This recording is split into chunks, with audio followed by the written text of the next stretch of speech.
What's up, guys? This is Ray, and welcome to Asian Filmist.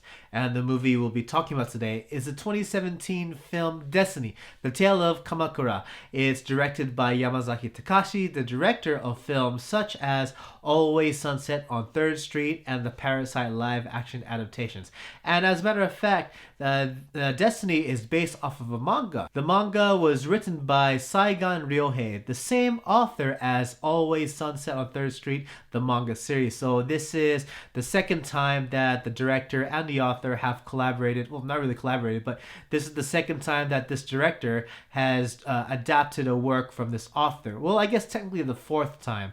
The Always Sunset on 3rd Street is a trilogy of films, all of which are excellent. You should definitely check them out if you have the chance. And so needless to say, I was excited to hear that Yamazaki had another film coming out. Destiny stars Sakai Masato and Takahata Mitsuki as a newlywed couple. He's an author and she is a housewife. And so as newlyweds, the two move into Kamakura, which for those of you who have never traveled to Japan or don't really know much about Japan, it's one of the oldest cities in the country. It's definitely one of the most popular by tourists, and that's because it is one of the old capitals. So in Kamakura, it's a mix of old culture with a little bit of new culture. And so in the opening of Destiny, we're treated to a lot of shots of not only some of the tourist attractions, the popular hotspots of Kamakura, but also the area that's located in. You get to see shots of Enoshima Island, of the whole Shonan area. And for those of you who don't know, I live really close to Kamakura. It's pretty much in my backyard,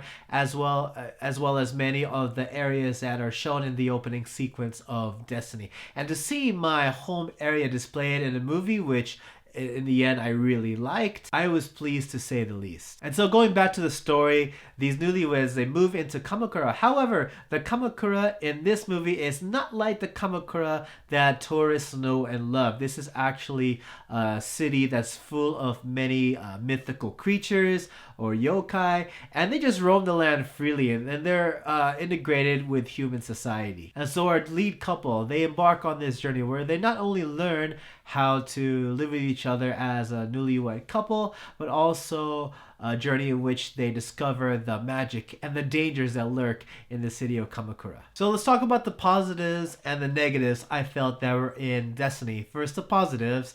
And the first major plus I felt that was in Destiny, I absolutely loved the performances by Sakai Masato and Takahata Mitsuki. The two together were just brilliant. They're funny, they're cute to watch, and they were just lovely to behold. The two had excellent chemistry together, and they each have their own unique personalities that were definitely fun to watch. The sensei, he's constantly having writer's block, so he has to go out and do all these weird quirky things to help get his spark back, and one of those things is to play with his toy train sets. It's pretty funny. He's actually a big train otaku, and his wife always gives him crap about it. It's just sort of funny for me personally because, you know, if you're married or you're in a relationship in which your significant other is not a collector or geek or otaku of sorts, you kind of feel what the sensei is going through. And even Takahata's character, even though her archetype is quite old-fashioned in the sense that she's a work-at-home housewife. She just does all the chores, the cleaning, the cooking,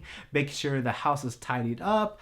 Even though her archetype is pretty old-fashioned, she's still lovable and enjoyable to watch. Like, you just can't help but, you know, when you see her reactions to different things that happen around Kamakura, you just can't help but feel that it's just cute. Like, I don't really know how else to put it. It's cute and adorable. And, you know, honestly, beyond our two leads, there's actually a significant number of cast members in this story. It's quite a big ensemble cast. They're all interesting and unique on their own. We have characters played by actors such as Kaname Jun and even Ando Sakura. Ando Sakura plays a death god, a grim reaper of sorts, and she comes and collects the dead to bring back to the land of the dead. And honestly, there are a lot of names that are featured in the story, all of which play these, you know, small or large supporting roles. I don't want to give any more of those away just because there's a lot to name, and it's just more fun if you watch the film yourself. And another thing I like, all these small characters,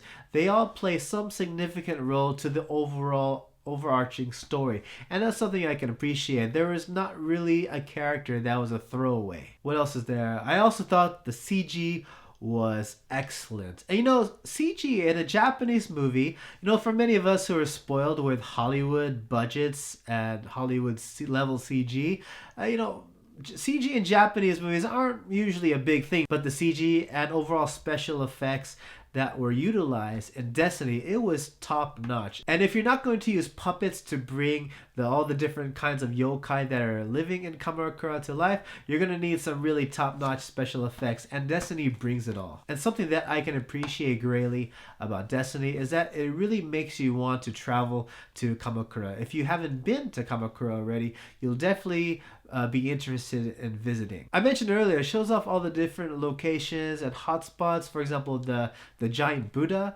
that's in the city. But not only that, but it even showcases Enoden, the local train line, which is known to be this kind of cute railway. The cars are really small and always packed with tourists, and the roads that it travels on, it's quite narrow, and it goes into the cracks of neighborhoods, like right in between houses. Like some of the houses that are located on the Enoden rails, you can pretty much open the window and the train will be just right there, right in front. And that's something also, the trains of Enoden, they're more than just a background prop. They play a pretty significant role in the story, and that's something I love as a fan of Kamakura. Last thing I think that was good, the theme song. If you're a fan of J-pop, then you must know Utari Hikaru. She contributes a song that is made to be the movie's theme song, and I absolutely love it. I love her, and it's definitely pleasing to listen to her voice. And so enough with that, let's talk about the negatives. One of the first things I want to say is that the movie jumps through different story arcs as if it has ADD. As I mentioned earlier, this is an adaptation of a manga, and it definitely feels that way. You definitely bounce through different story arcs pretty quickly within the story's runtime. And as the story is bouncing through these story arcs, connecting to what I mentioned earlier, there are a lot of characters, all who play a significant role in the story, as I've said. However, you don't really learn anyone's names. You don't really remember them per se, just because there's so many of these characters, and the movie just jumps between these characters so quickly. And there was really only one other thing I have to say that was a negative, and that I felt they should have built up who would end up be the main antagonist of the story much better than what they actually did. Granted, they did build him up in a very subtle way. You'll notice all these Easter eggs that are embedded throughout the story as you go along, but you really don't know that they're Easter eggs until the end credits, when they actually reveal, oh yeah, you might have seen this throughout the story. This was actually alluding to the main bad guy the whole time. So yeah, he didn't just come out of nowhere. But I felt that, while I appreciated the subtlety and the clever way that they incorporated all these Easter eggs throughout the story, I felt that it should have been built up a lot more louder, a lot stronger. But other than that, overall, what did I think of Destiny? I absolutely loved it. It was pleasing to watch as a fan of fantasy films, as a fan of director Yamazaki. And negatives aside, I loved the movie from beginning to end. Granted, I had to kind of watch this movie accepting the fact that it was a very fluffy piece. It wasn't meant to portray a couple that is modern by any means. I mean, you don't even really know what era the story takes place in, because they're not really clear with that. And also the main couple, the two lead characters, like I said earlier, they're a very old-fashioned couple. And in many ways, this movie can be interpreted as a bit of a chick flick. It is, at its heart, a romantic story, in addition to being a fantasy story. And if you're in the mood for such a story, I can guarantee you that it's lighthearted and smile-inducing and fun. And that being said, as this is a romantic story at heart, there are no scenes of face sucking, of typical Hollywood makeout sessions, and that's another thing I can appreciate about it. It really made you feel the romance and the feelings of love through the performances alone and the way the characters interact with each other. And so yeah, do I recommend this movie? Yes, I do. It was one of my favorite movies to come out last year, and you should definitely check it out. And so there it is, guys. Those are my thoughts on Destiny, the Tale of Kamakura.